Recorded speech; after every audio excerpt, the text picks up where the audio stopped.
Good afternoon, folks, and thank you so much for joining us today for Intro to Leadership, the practice of leadership for nonprofit organizations. We're excited to host this session as a part of our Integral Intro series, where we cover foundational areas of nonprofit management. My name is Sandeep, and I am the Manager of Education here at IntegralOrg. I will be hosting today's session, so you can reach me in the chat at any time today. We'll be using the chat features of Zoom during the session, so please don't hesitate to drop any comments or feedback, questions. Any engagement in the chat box is welcome. When it comes to questions, I may thumbs up it just to acknowledge we've received it, and we'll try to circle back to them during the Q&A period at the end.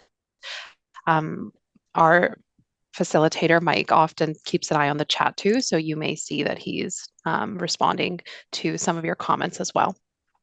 Please note that a copy of our slides and recording of this session will be made available to you. To support your accessibility needs, you can turn on the closed caption feature on the bottom of the Zoom window. The live transcription option will help you follow along today's session, and the closed caption feature will be available on the video link that you'll receive as well. So this meeting is also being transcribed via that closed captioning and live transcription feature, and we will send out a copy of that to you folks as well. And just for privacy reasons, we are discouraging or not allowing other AI or transcription features or assistants to be transcribing today's session. And so if you receive a notice that that has been rejected or turned off for you, that is why. We will follow up with the transcription from our end after the session.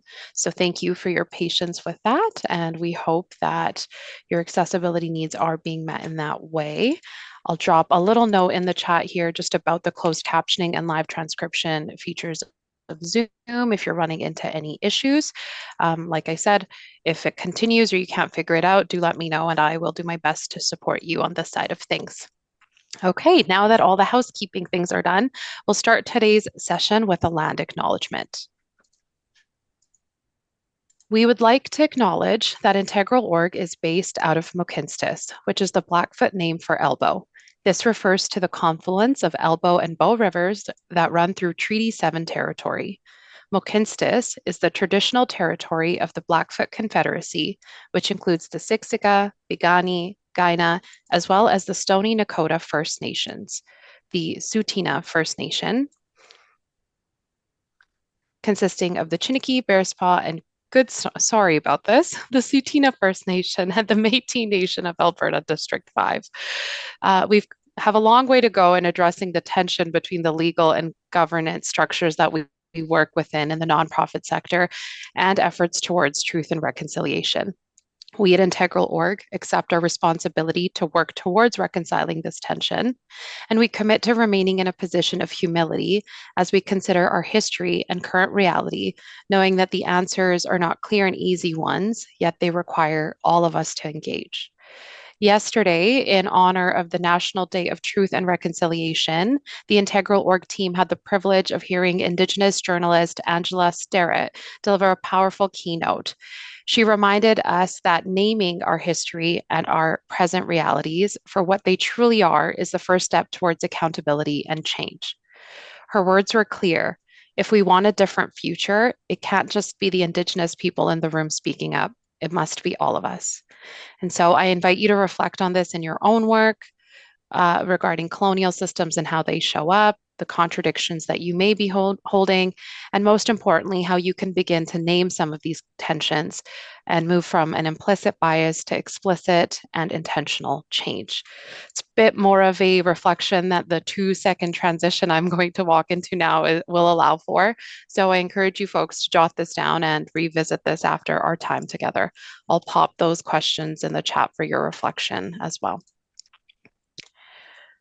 With that, I would like to introduce you to our facilitator for today, Mike Grogan.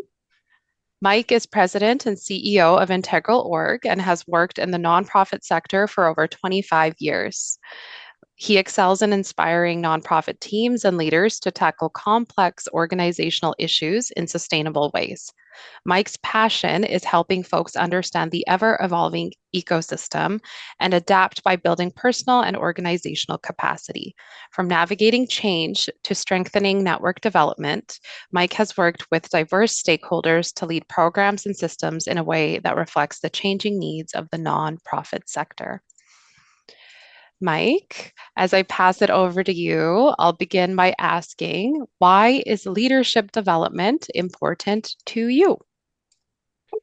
Great for asking that question. I should have thought about an answer. Thank you, Sandeep. Thank you for that really wonderful opening and just the call to sort of reflect on who we are and how we want to be in this world, which is a certainly bigger than leadership, but also a very big part of leadership.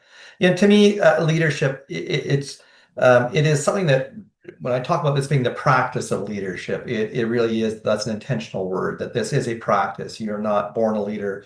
No one has the right given to them from afar to say you shall lead and have a title that says that. It really is something about who we are as people in this world and in organizations and in teams. And so that is a complex and ever-changing dynamic. That is a something that it doesn't matter how long you've been in an organization or how long you've been a leader or not a leader. It changes from day to day in circumstances, in different dynamics with people, in nonprofits, in different funding environments with boards. It is how to lead and how to be yourself, how to do what you can for an organization at the best of your abilities. But that's such an ever-changing thing. So that's why it's intriguing to me. I think it's hard. It is hard to lead nonprofits. And every day we talk to nonprofits about the things that are going well. We mostly talk about things that aren't going well, to tell you the truth. That's why they come to us. Or maybe the possibilities are out there, but it's tough leading a nonprofit. And we know that. We're a nonprofit, and we know that the things that you wrestle with as leading nonprofits, big or small, doesn't matter. It's a hard thing to do. And there's lots of pieces to that puzzle to figure out how you make it work better. But leadership at all parts of the organization, to me, is one that just has the most upside or the most need, I guess. So that's it. Yeah, there we go. Uh, Today I'm going to talk about a few things. I like talking about leadership. We teach leadership. I got some things that we do here. I mean, I reflect on my own leadership, the parts that are really good and the parts that are not so good. And that's the reality, is that there are things that we're good at as individuals and leaders. There's things we got to develop, and that's for everybody. So today I'm going to talk about why we need to talk about leadership a little bit more than my opening comments here. I'm going to talk about what we call three domains of leadership. And just to remember, there's a lot of ways to kind of slice this pie. You can go to any bookstore or go online, if people don't go to bookstores anymore, I suppose. But it used to be in the days of chapters. I think they're still around. They're still around or not. Maybe it's all indigo. Anyway, it's you can see like rows of leadership books, mostly business context, but the rows of development book, personal development, leadership books, that was a huge section, and that's still there. So there's endless theories, there's endless resources, and that's great. But it also tells you that this is something that's going to have a whole bunch of different ways to approach. There's a lot of things you can start with. Do you start with yourself? Do you start with a task? Do you start with styles? Do you start with whatever? And so to try and break this down into this is a way to do leadership, absolutely not. I give you my thoughts on it, what we think works, what doesn't. But this is hopefully a conversation. So as we go through this, we're going to ask you in a few minutes here to think about what you think the traits are of a good leader. I'm going to put it in the chat. Don't do it yet, but I will do that just so you got some time to think. But if there's questions, and the nice thing about this session is that we'll go through the slides in somewhat of a uniform kind of order, which I'm supposed to do. But there's questions to submit it in advance, and there's other questions along. By all means, let's get them out there. It does not just have to be me talking. So talking about why leadership is important, some of the domains of leadership, some of the myths of leadership. I think it is, as much as it's talked about and there's theories out there and there's all kinds of stuff, we all wrestle with this in different ways. There's some pretty big myths about leadership, what it should be and what it shouldn't be. And then some maybe opportunities for how you develop your own leadership. Our hope in these sessions is, and these are just kind of a taster in many ways. This is, helps you on your journey. That's fantastic. But where do you go after this? Where do you go to say, how do I keep going? Whether that's self-directed or courses, we'll try and give you some thoughts that way. So that's what I'm going to cram into the next 50 minutes, more or less. So the need for leadership, and when I talk about leadership, I talk about it very specifically in the nonprofit context. That's who we are. IntegralOrg is a nonprofit and charity, much like many of you. And so when we talk about leadership, we don't talk about it from a business sense, even though we might bring in some of those principles. We talk about it for the sector. And why I like IntegralOrg is that we wrestle with the very same things you do. When you talk about your funding being challenging, well, we're in that same boat. Leadership, all that kind of stuff. So there's been some good work done on this. The nonprofit sector tends to be a little underrepresented in research or those pieces where we try to figure out what's important, what's going on out there. I think there's some of that out there, but it's not as well done as it should be. But there are some good research pieces that come out over the years, and some of these are a bit dated, but I don't think they've changed a lot. So Betrayal Group is a fund development consultancy here, did a really nice review of all kinds of leadership programs and stuff out there. And their thought was there's the lack of quality and quantity, that you don't have enough, there's enough in the pipeline to move people forward here. That you to have a sustainable and healthy sector, you need to invest in leadership, but you kind of got to invest way before you need them. And that's the challenge. When you got budgets that are stressed and there's never enough for today's work, how do you start investing in the future? So, but their fear would be that supply cannot meet demand. And I think I'm an economist by background, and we've done labor market stuff for years. And part of what we've always assumed in the labor market, and nonprofits are no different, that if I need to go to get an executive director, I'll go to the market and I'll hire one. And that may work. And in some places that certainly is probably the dominant way of doing things. But what happens if there's not a supply in the market to get one? So if you don't have leaders to go draw from, and that's the pipeline mentality. Um, the second piece is at CCVO. When I was there at CCVO years ago, we wrote this report, and just that there's no doubt that the leaders in the sector are highly motivated. It is, as those of us who work in this sector, and suspect many of you do, the passion and the creativity and the commitment of staff at all levels is what gives nonprofits their heart. But is that enough, right? Just to be passionate, the desire to serve, to be motivated, that's not enough. And how do you actually build out the tools and the learning and the systems and the knowledge to actually lead within that? So if you have people who are passionate and driven, but not equipped, that's tough. If you don't have enough people in this pipeline to lead organizations, that's tougher both for the sector, but even for individual organizations. If you cannot, I'm on the board of a nonprofit. And 3 years ago, our executive director left. We thought we'd hired a search firm, all the things you kind of do, and we could not find an executive director. This is a pretty good nonprofit. It wasn't like we were struggling. And it was just, we had 5 good candidates, and bit by bit, each one of them left. Now we cobbled things together and off we went. But that idea that you can go to the market and find somebody, maybe not there right now. So next slide.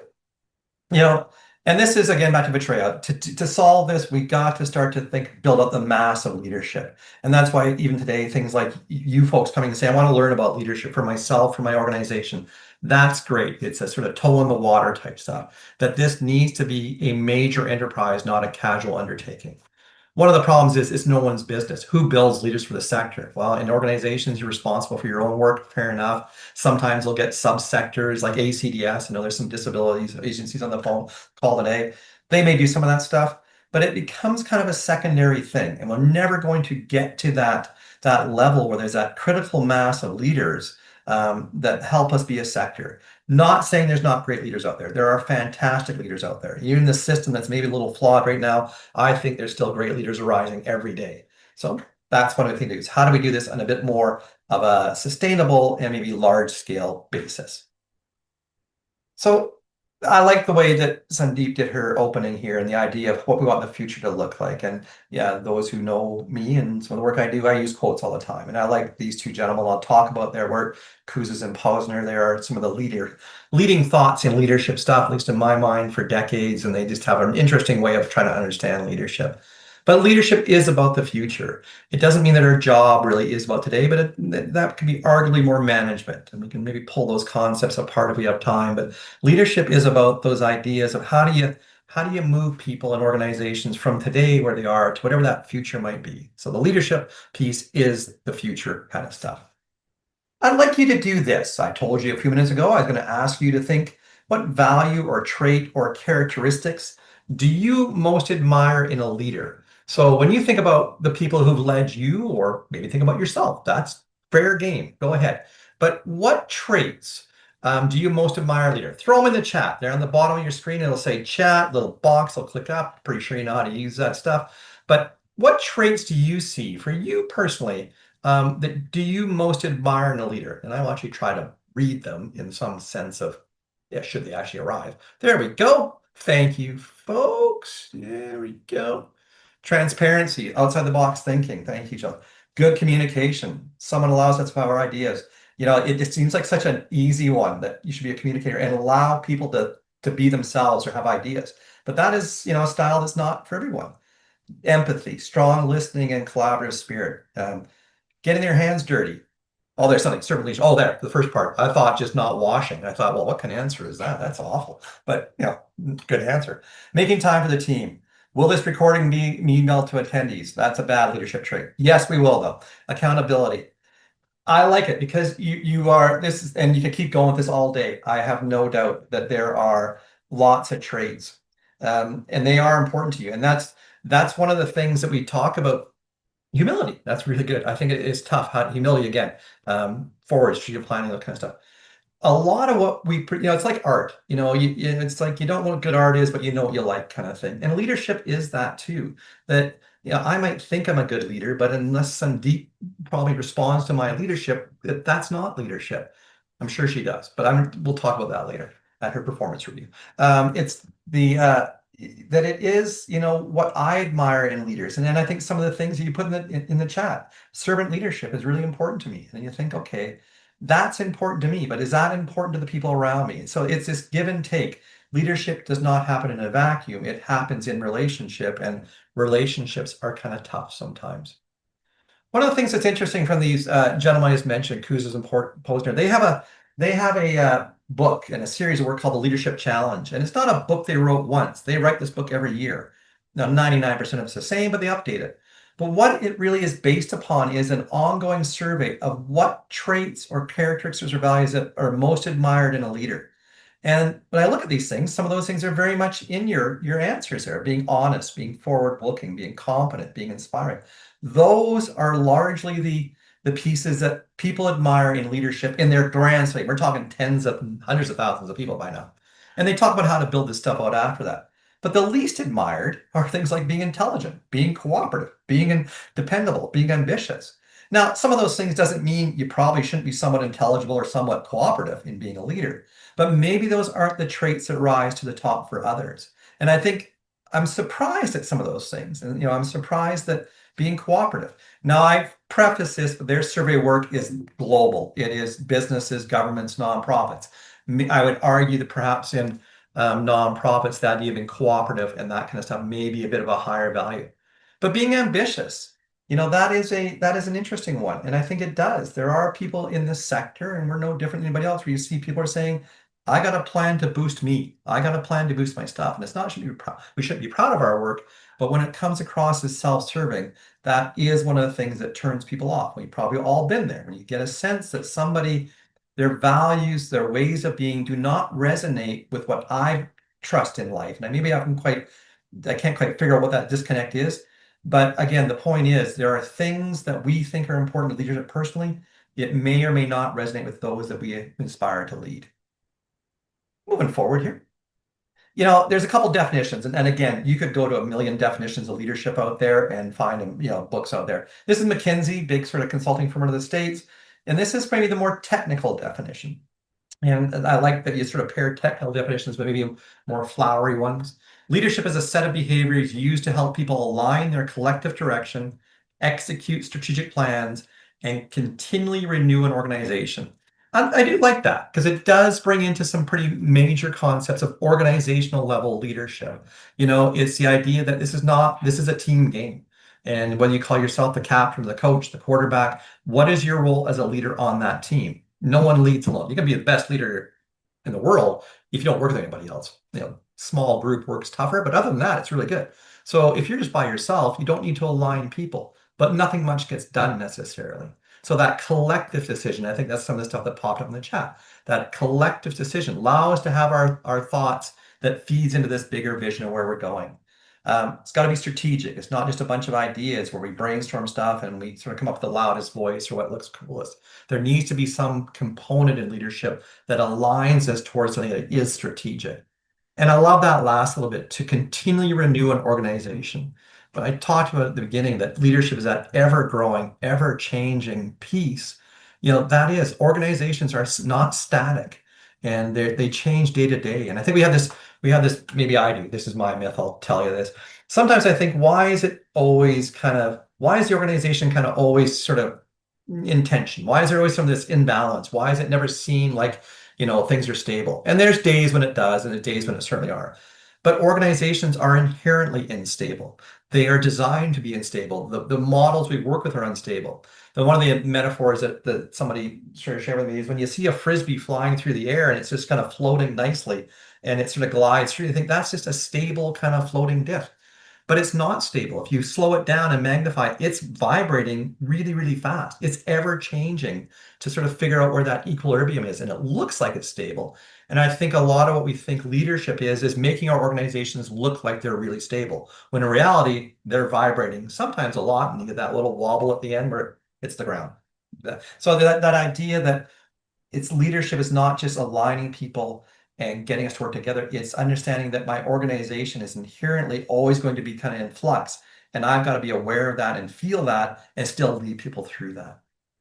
Another definition that I think maybe goes to more of the emotive side, and I really love this quote: leadership is the art. That's the difference. It's not a technique, it's not a practice, it's an art of making problems so interesting and their solutions so constructive that everybody wants to get to work and deal with them. And I love that because that is the shared vision. That is to say, listen, we know we've got big problems to solve. Nonprofits, that's your job, is to go solve the world's hardest problems sometimes and go do it with less resources than anybody else gets. That's a challenge. But how to not just acknowledge that's hard, but to say, let's go do it. Let's rally the people around us and say, how can we make this happen? So those are two kind of definitions. They have some commonality. There is some alignment. It's about people, but it's about that forward looking. How do we take ourselves from today, which may be stable or unstable, to where we're going in the future? So just to say this, there's a lot of ways to slice this leadership pie, so to speak. I must be hungry. It's my second pie analogy in 12 minutes. Should have had lunch. Um, Leadership is a behavior, and I know it's easy to say that. I got a title. I'm a president and CEO, and so it's easier for me to say I got leadership titles, but I don't know how much they mean. Sometimes they allow me access, they give me responsibilities, let me do things. To me, it's far more powerful to say it's a behavior. And there's lots of ways you can title it. There's people in our organization, your organization, you say that is a great leader, whether they have that title or not. So to recognize that there is responsibilities that come with titles, there's duties, but behaviors of leadership, that can happen a whole bunch of different ways. And that's where it gives us some room to build people up in that pipeline I'm talking about without plopping them down to that senior or a management role to start with. So some of the titles you might hear: executive director, CEO, depending on the corporation model, but a board director, boards lead. When we talk about the nonprofit context, and this was makes us a little bit different, a lot different, is that leadership in the nonprofit is a shared construct. If you're a CEO or you're a board member or an ED, you report to a board and they have a leadership function that's different than yours, but it is shared. You both need each other to be successful. And I think that balance is really hard. But even at the level down to the operational side, executive director, team lead, program manager, library, housing director, there's leadership in all these pieces. And sometimes you have more or less room to run, depending on the type of organization, depending on the leader who you report to, depending on your structure. But every level of organization, I think you can build leadership. You may not call them that, but that's what we need to start doing, is saying, who are you and how do you build your own leadership?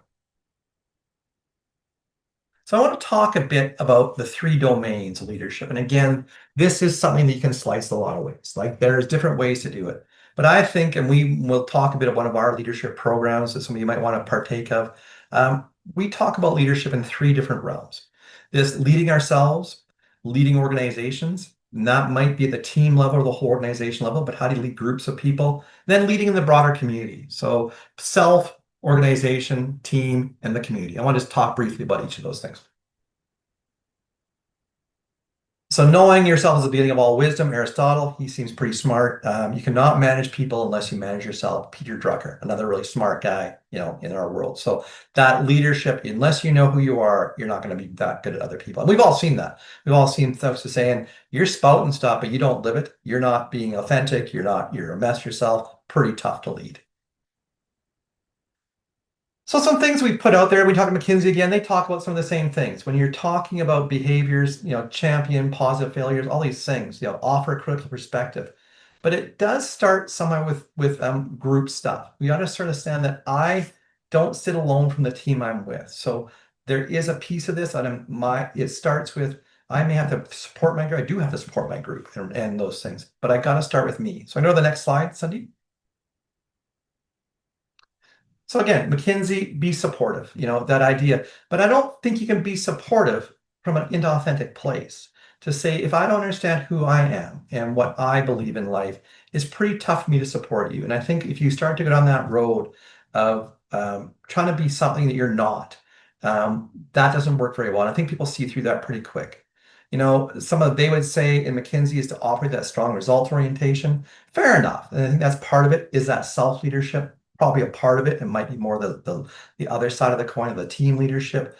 But again, it is that I think there is this aspect that unless I'm committed to doing things better, that I don't hold that belief strongly, that I hold myself to a lower standard, that's not leadership. Seeking different perspectives. And this is not just a functional piece, this is a confidence piece to say that do I understand that Mike as leader has maybe 10% of what Mike needs to know to solve a problem on a good day.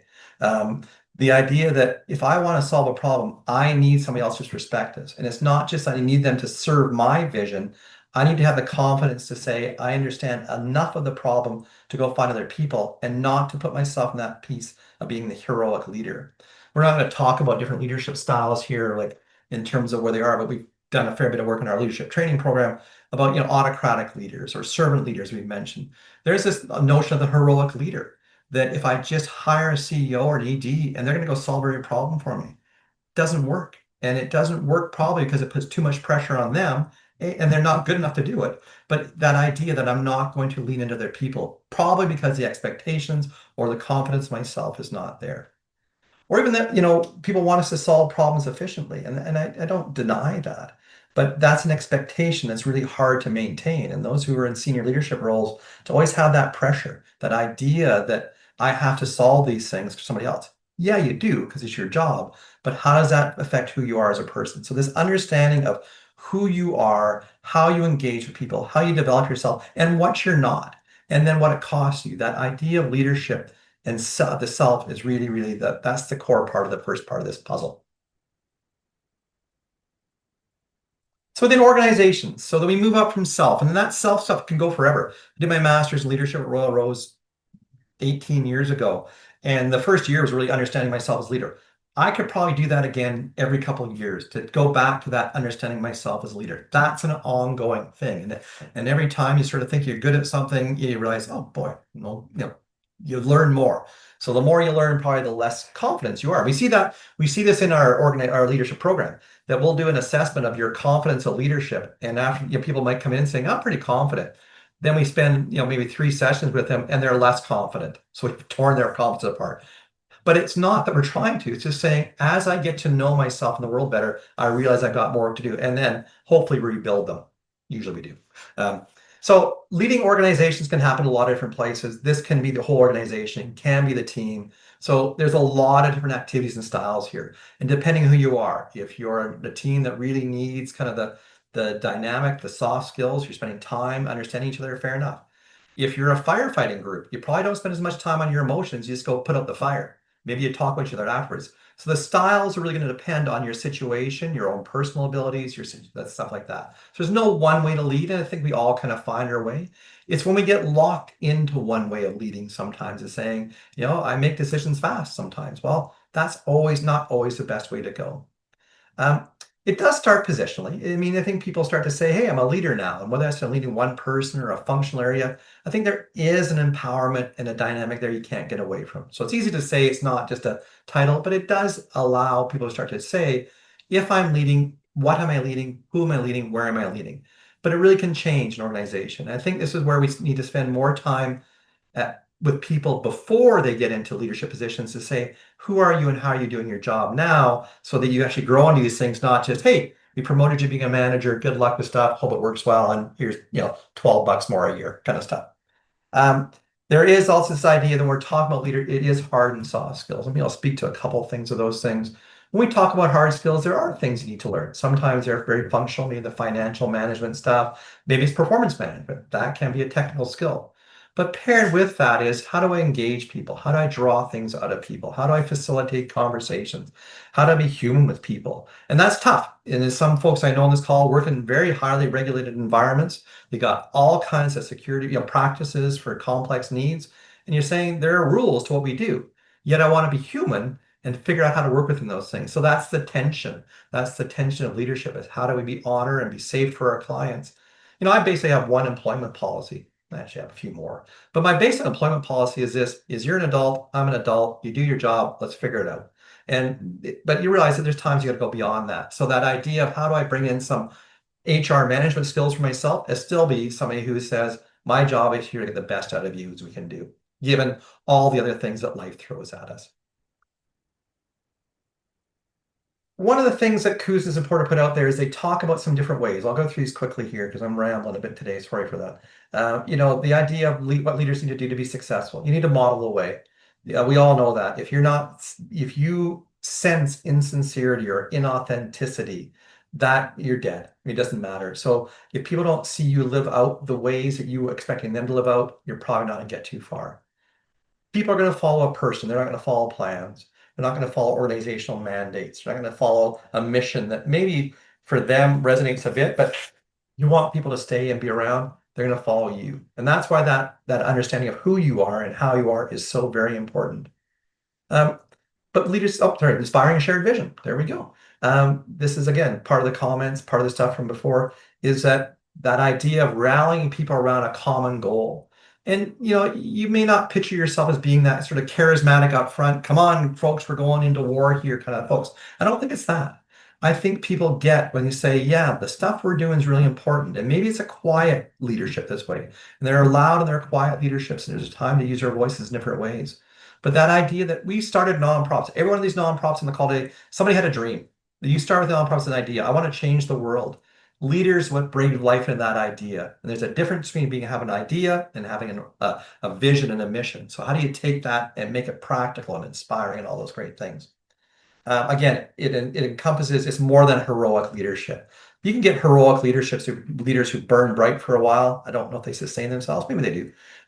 For me, that's a tougher one just to share. But the heart of this thing is that leadership is a team activity. It may be rooted in a person or start there, but no one leads alone. If I'm here to lead, there's no one to lead. It's probably not really leadership. So it's the idea of giving people the power, the agency to act, not giving away power. And I think that's hard because we're responsible to make things go well. And how do you do that by giving it away? But which is the model of the nonprofit sector. If you've got a board, they've largely delegated operations to staff or volunteers sometimes. So that hoarding of power, and we all know when that's happening, it's really hard because people leave when control gets concentrated into one person at all levels of organization. The next thing is challenging processes. There is a part of leader. It's nice, like this idea of we need to get along and bring the best out of people, and we need to collab. Absolutely, for sure. Part of leaders is they challenge the status quo, that nothing changes. We push ourselves a little bit, sometimes a lot. Good things don't just happen. You create those opportunities for change. And I think the comment in the chat there is saying, give us a place to have a voice. So you need to be open to that personally, but to say, organizationally, we don't change the world unless we sort of push some of those boundaries a bit. Again, you need some limits there. You don't want to say, hey, we're taking a flyer and we created the organization. Probably not the best thing.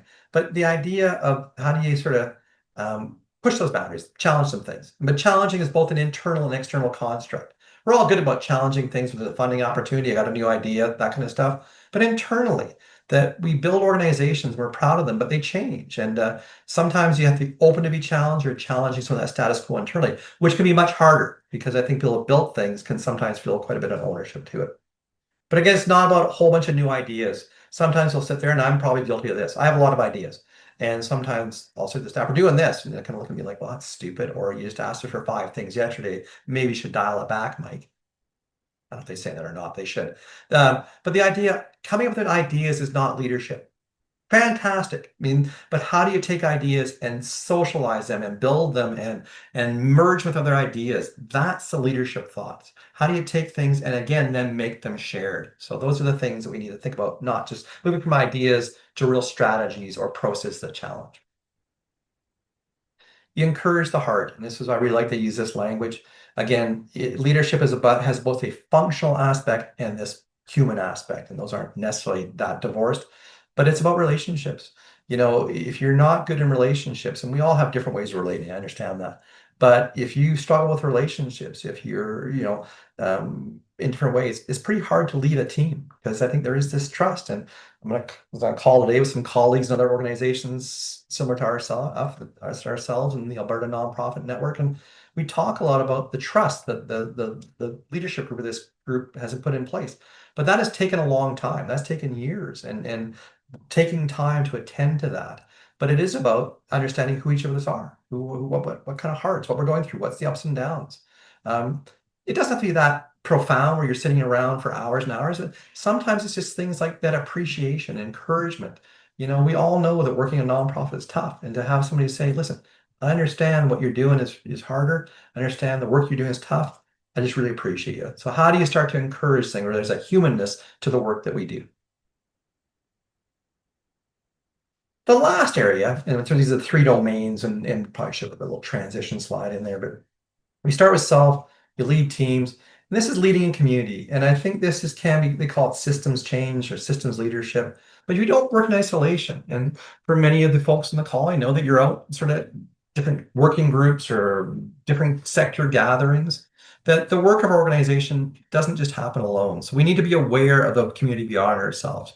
And whether it's other nonprofits that are out there that are in a similar space, whether it's nonprofits that might be a good ally for us, or maybe a competitor, who knows, to be into places where nonprofits gather. So sometimes there's conferences or events here and there, but we don't work in isolation. So we got to start to think about as a leader, how does my organization fit into this larger system of nonprofits? 28,000 nonprofits in this province. I probably should be aware of what my role is in that. I can't define the whole thing, but to be aware they're there. There's limited money, there's limited opportunity. But also, it's the saying that part of leadership is I've got to be in places where I'm bumping up against other people, funders, other agencies, people who have ideas. That starts to change community. So I'm not just doing it for myself, I'm doing it for the larger body. So, there's a lot of ways to do this, collaborative activities. A lot of us work in partnerships on different projects, public policy, advocating for government. Sometimes that's trying to change the system, but they do that alone with other folks. Systems change. There's all kinds of labs and stuff out there, but recognizing gets that part of leadership is it doesn't stop at the door of your office. It goes beyond us in community as well, which we're really good at in the client and program side. That larger piece of the nonprofit ecosystem, just something to be aware of as well. So some myths about leadership, and there are a lot out there, and we could probably ask you for a few more, but some of the ones that come up against here that we see quite often, I would think. You can't lead if you're not at the top of an organization. By far, the best leaders I've ever seen are probably not CEOs. I've seen some great CEOs. I mean, I think there's some fantastic. I mean, there's great CEOs leading. But sometimes, and this may not be because it's harder to see sometimes, you think some of the best leadership behaviors and comments and activities come from people who are not wearing the crown. And I think it's a way we need to start to see that more because sometimes you can sit around a table. I'm 100% guilty of this myself, that people defer to the CEO or the executive director. Well, some of those people are idiots. Yeah, there you go. So there you go. It's like, why do they always think that one person has the best idea? So that idea, again, is going back to fostering the environment as leaders being confident enough to say, I don't have all the right ideas. I may not have any good ideas, but how do I bring that to other people? So to get past the idea that yes, titles are well earned sometimes. Yes, they give you more responsibility or more information sometimes, but leadership can go well beyond that. The idea that there's one best style of leadership, and this is, I touched on this a minute ago, and we do assessment work when we do leadership development, and we sort of say, what kind of leader are you? And it gives you a sort of a profile of yourself. And for me, maybe strategic and relational are my bigger pieces. But there's times when those needs don't serve me that well. To say that if you're going to be strategic, Mike, and come up with 15 different answers, what I tend to do, we might just need one answer today. when I was doing my master's in leadership, one of the gentlemen there was the head of the Wood Buffalo Fire Department. And he was really clear saying, when I walk into a room, people stand up. When I need a chair, we do this. When I say go, you go. That's his style of leadership.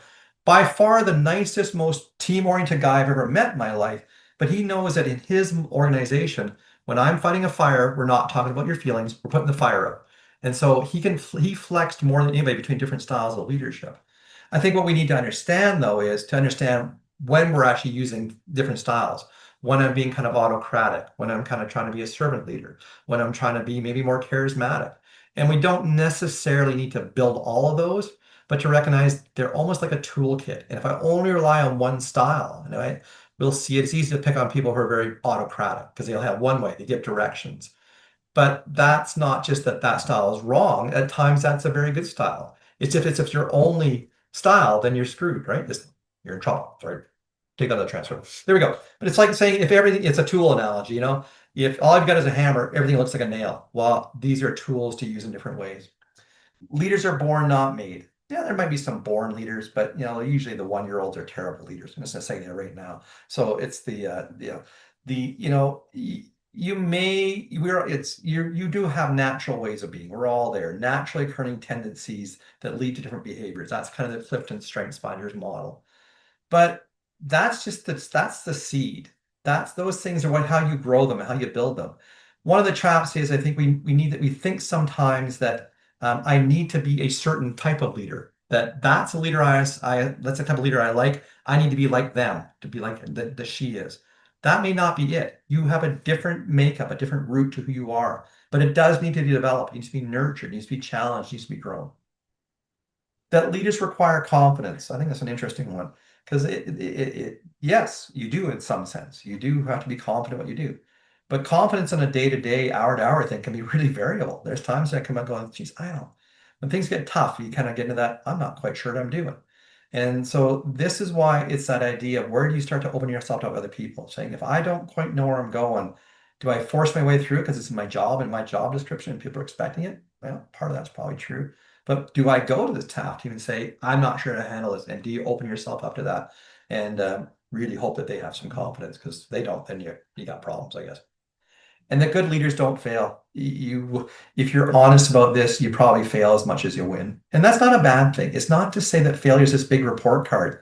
It is to say, how do you learn from that? There's a wonderful organization run by a lady named Ashley Good. It's called Fail Forward.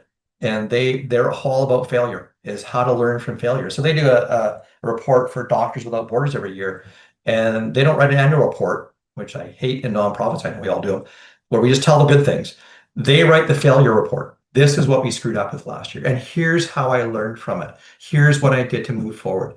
I think that is good. And I think this is this balance of you got to celebrate the things that are good. You got to celebrate the wins and say, yeah, you did this well, and probably do more of that before we move on to the next thing an hour later. But how do we actually be honest about what we call a failure? And it's probably not in the best word, definitely is not. But how do we learn from the mistakes we make along the way? And that's what we need to figure out as leaders. Don't fail. We fail quite a bit. So again, this is kind of repetitive. I'm going to move some questions here pretty quick. The idea that there's the importance of being human. And this is where people often talk about senior roles, especially, and I know we're talking about broader constructs, being very lonely. And it is. There's times when you're thinking you've got a lot on your plate, and that's that's what you sign up for. There's no surprise to that if you're getting this role. But the idea that at the end of the day, it's about being human, to being personal, being self-aware, being selfless, being compassionate. Those are things that are far more basic and extend well beyond your roles in an organization for sure, but sometimes get forgotten in the performance and the expectations and the nitty-gritty, the grind of day to day. So again, when we come back to self is who you are, and the things that make you a good person probably make you a good leader. And that's really the basic math of the thing. So developing leadership, how do we do this thing? I don't know, we're out of time, too bad. No, there's a few things here. I'm going to give you some ideas on where to go with some stuff. There's ways to do this. And some of these are Calgary-based, some are Alberta-based, some are more beyond that. But again, if you want to chat about how you develop your own leadership or group leadership, always up for a call on that. So things we pulled here, I'll give you some thoughts. I'll get some questions here.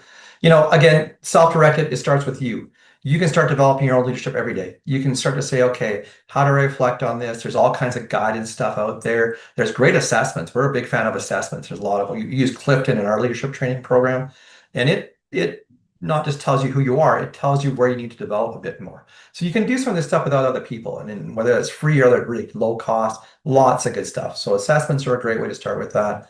You know, then to start to say, well, how do I lean into my strengths? You know, you have assets, you do have things. What do you need? Sometimes you can do that formally, get some people to give you some feedback, maybe go through a 360, but you start to be aware of who you are and start to say, okay, this is where I start from. This is what I want to do. And to be intentional about it. That idea that, you know, if I, when we talk about planning, which is part of our work here, you start to think where we are today and where we're going, no different in personal development. Where I'm at today, where do I want to be? If I'm just always focused on where I'm at today without some sort of goal, that's a little tougher to move on there. But share yourself, share who you are, your dreams, your challenges, your passion with other people. Again, even at that sort of individual development level, I think that is the link to start being a team player. Okay. Guided development, there's lots of stuff here. We do some stuff here for leadership stuff. If you're in Calgary, the Rose Foundation has an executive arts leadership program. They've just, I think, changed the name or relaunched it here. Thriving nonprofits for financial management. There are some programs out there that sort of teach functional parts of the leadership piece. Some a little more management kind of stuff, but there are some courses out there as well. You can go on to like leadership programs like Royal Roads and Masters of Leadership. I did that. It's fantastic. There's a certificate of Mount Royal here in Calgary. Athabasca has one. A lot of post-secondaries will have something in the nonprofit space. Tends to be a little more management-ish. Certainly MBAs, yeah, there's a management part to that too, but those are bigger ones. So there's not a lot that's dedicated to the nonprofit sector, and that's the research at the beginning, saying we're really under-supported in terms of how we do this as a sector. But you can take these things to try to put those pieces in place. We have a couple pieces here that we'll throw in the mix here, I believe. Hmm. There we go. So we have two these are one of a management, one a leadership one. And then the reason we broke it up into the management leadership, there's some funding pieces that are different than these ones. But we do talk about the difference between management and the idea of managing more getting the things done day to day, which is super complex. It's not minimizing this at all. But one of the things we're going to launch here pretty quick, I believe, is what we call the manager's playbook. And this comes out of our own thoughts, but sort of driven a bit by the funding stream of the Alberta government. They have a new thing called the Alberta Productivity Grant, which we used to use to fund our leadership program, but they don't like leaders, they like managers. Fair enough. So they explicitly said, do not do leadership training. Anything soft skill they don't like. So it's about productivity and efficiency. And then that language kind of irks me a bit. Not it's not important, but there's more to it. But this is the idea of how do we train managers before they become managers or while they're becoming managers. It is pretty common in the nonprofit sector is, you know, you've been there a few years, you've been a coordinator, we're going to bump you up, here's a few more bucks. And now you're in this world of doing things differently. Maybe not managing the whole organization, but managing a department or a team. There are skills there, and we wonder why people burn out or why they go. What if we invested in people at that management level? It's going to bump up against that leadership stuff because you can't separate them that far. So the manager's playbook. This is a 4-day in-person cohort. We can run it. We're going to run it in Calgary to start, but we'll run across the province if we expand this thing. Heavily subsidized through the productivity grant. So 50% of the fee gets covered by the government. So practical skills building, how to sort of streamline operations and planning. You know, this is an efficiency kind of thing. Or operational focus. How people who maybe haven't been exposed to some of the functional areas of nonprofits. Yeah, you're a great team lead and you're great at the clinical stuff, but now you're doing budgets. Now you're managing people. Now you got some light finance stuff. How do you manage more responsibility in technology, decision making? And then productivity planning, how to do these things. So some of them driven by the grant, but really important skills to say, let's build managers while they're in that role. That's part of the pipeline. The other piece that this is now funded, I believe, through RBC is going to help us get this back on track. We ran elevated leadership last year, year or so ago. Funding got cut, as we all know, in nonprofits, but now back with an offering. And this is 5 days of training. This is for senior leaders in nonprofits. You don't need to be the executive director, but you like to having some overall decision-making ability. We're going to run one cohort in Calgary and one in Edmonton. It's heavily subsidized through RBC. There is still a fee, but it's not super onerous. We designed this a little less rigidly. So we've done this before. We don't have PowerPoints. We have an overall curriculum. We go through those three domains of self, team, and system, but we've designed it on the base of the cohort, and it is a cohort style. We're a big fan of cohort leadership because you learn from the peers in the room as much as you learn from me up front. So this is one that's just starting to roll now. We design it around you. We work on what you want to do. And I've done a lot of work in the nonprofit for a long time. And doing the elevated leadership last year is one of the best things I ever did. I mean, it just would to be a privilege to walk with people in that room. So both these will likely be launched the next little bit here. Any questions about that? And there are ways to there's some subsidy stuff in there too. We built into the budgets for these things, but ways to make some of these ways accessible. If you want to put in the chat and you think about your own development, and as you do this, I'm going to respond to a couple questions here in the chat, or we got beforehand. But you think about where you'd like to develop yourself, not necessarily based on anything I've said, but you think about this. What's the skill or trait that you want to develop? I may come back and close with those, but a couple questions. We won't get to them all necessarily here. Well, questions and answer. Yeah, we'll see. Um, we asked for some questions in registration, and I think some are fascinating. I don't really have an answer, but I'm going to talk anyway, which is a great style of leadership, is just to ramble. Um, what a typical day looks like for a nonprofit CEO or executive director, and the answer is I don't know. I mean, because I don't think there is one. It's the variety of stuff, and I think about my day as CEO, and today was a meeting with some colleagues, some staff time, a bit of planning time, an event like this. I'll do some planning afterwards. Probably go sign some checks at some point here and there. I think what you get as that overall, these two roles, the executive director, CEO, is that the tasks are kind of endless and the variety is there. So there's some things that follow the rhythm, but there's things that because that the buck kind of stops with you is that I may have been planning and spending some time doing something today, and now this hits my desk. So things can change on a dime like that. If somebody's sick and doesn't show up, somebody quits, somebody does this, whatever it might do. Some good things happen, and you got to focus on those things. It is, I think I try to be balanced about my time as much as I can. That I say, okay, how do I be here to spend time with staff? How do I intentionally carve time in a day or at least a week to not do much, to say I'm not going to fill my calendar because calendars can get filled. So it's not a great answer. There's a lot of variety. A lot of times the demands overwhelm, the sort of supply of time. So it's how to balance some things. So, next question. This is an interesting one. There's often a generational gap in nonprofits. Many board members are boomers or older. Gen X holds the management positions or middle management. Millennials, Gen Y, and Gen Z can feel less motivated. And the idea of how do you and I think this is a pretty good structure. You got a lot of board members who are kind of the older, folks on the board. You got kind of managers who are maybe in that boomer or Gen X one who aren't letting go. And you got people who want to be passionate about it. When we did the CCBL research years ago, we interviewed existing leaders and emerging leaders, or that would define that. And you asked about what's important, what do they think about the state of leadership? And young leaders, the emerging leaders said, we can't get in because those old folks won't get out of the way. And the old folks said, I say old, but we'll call them that, said they're not ready yet. So it's not an unexpected tension, but it's the idea of how do you start to build this out? I don't know if I have a good answer to this, but this is to say, how do we empower people at any level to say, maybe you want the title down the road, fair enough. But how do I start to invest in you now as a leader? Because you do have that passion. You do have that desire even to change our system where we've locked into generational things. What's going to solve this is probably time. I'm going to tell you, to be honest about that. In 10 years, you won't be Gen Z anymore, and you'll be Gen Z, I guess, but there'll be some Gen behind that who's saying, get out of my way. And the old folks will pass on. So it does solve itself in some ways. It is a bit of a natural pecking order of life, but it doesn't mean we can't do something to change that a bit, to invest in people wherever they are, not just saying, well, you have the CEO title, now I'll invest in your leadership. Leaders are always looking for better ways to guide staff, handling tough conversation, giving constructive feedback, running performance review. What practical advice do you have in these areas?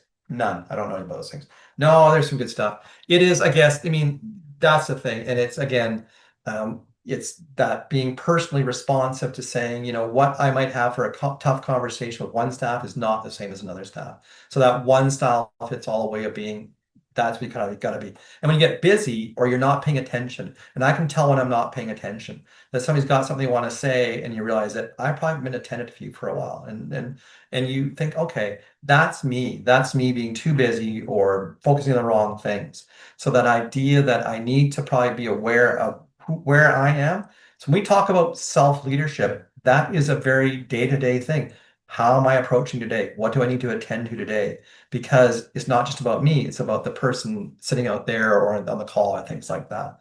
So not a lot of practical advice. I guess it's just being intentional, the intentionality that if I want to find better ways, I need to be intentional about finding those better ways. And they're very personal or very unique for each situation. Setting clear boundary and being approachable. Yeah, I think it's tough, right? I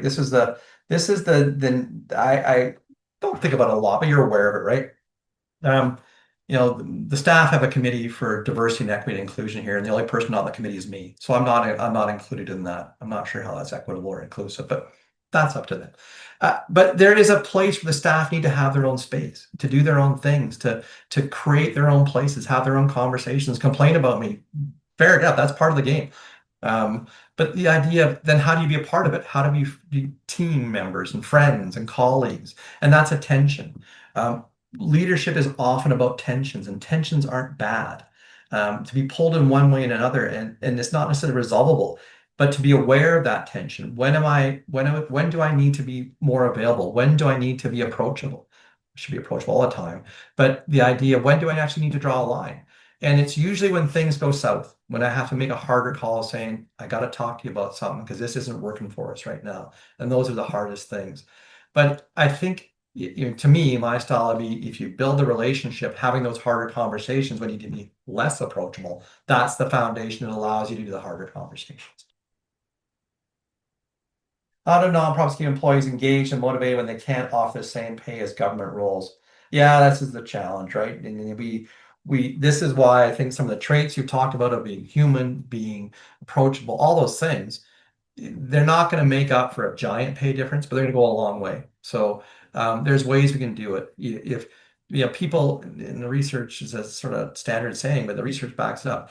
People leave leaders, not organizations. They leave managers, not organizations.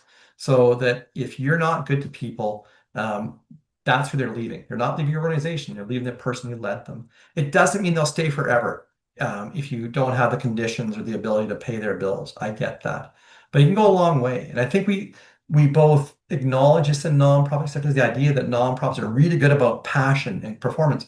And sometimes, we milk that too far. We exploit that, saying, "Hey, you love your job. You love working with seniors or persons with disabilities.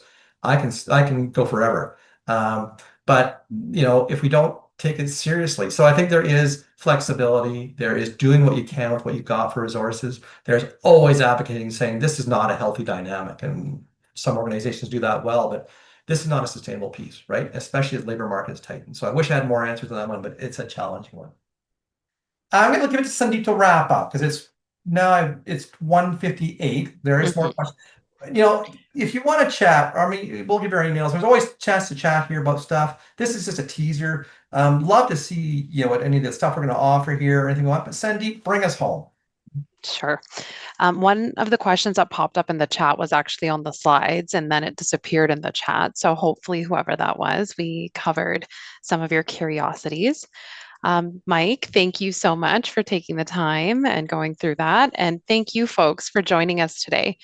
We would love to hear from you with a short, by participating in a short feedback survey. When we're planning our education calendar or looking at how we can improve our workshops and make them of interest and engagement to you, we look at these feedback surveys.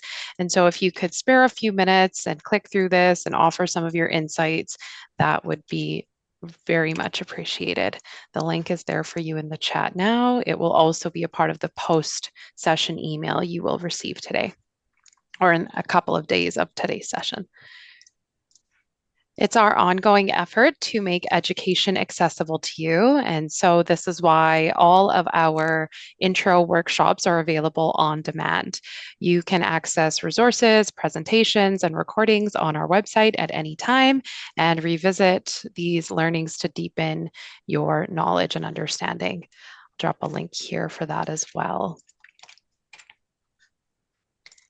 Sometimes the questions you have may need a more in-depth conversation about your organization. For more specific support, we encourage you to access one of our free problem-solving services. So this could look like a phone or video consultation or a 1 hour long problem-solving session called a clinic. These meetings happen between your team and one of our IntegralOrg experts. Clinics and consultations are part of our mission to educate and support Alberta nonprofits. So we're here to help, and you can always find out more by giving us a call or hopping over to our website. IntegralOrg is a capacity builder and nonprofit ourselves. Our goal is to equip you with the knowledge and support you need to do your best work. We work in many core areas, including governance, strategic planning, risk management, legal compliance, financial management, leadership development, and more. We work with nonprofits at any stage of their life cycle using a multidisciplinary approach to address your most pressing concerns. Thanks again, everyone. Hope to see you in another one of our sessions sometime soon. Thanks, folks.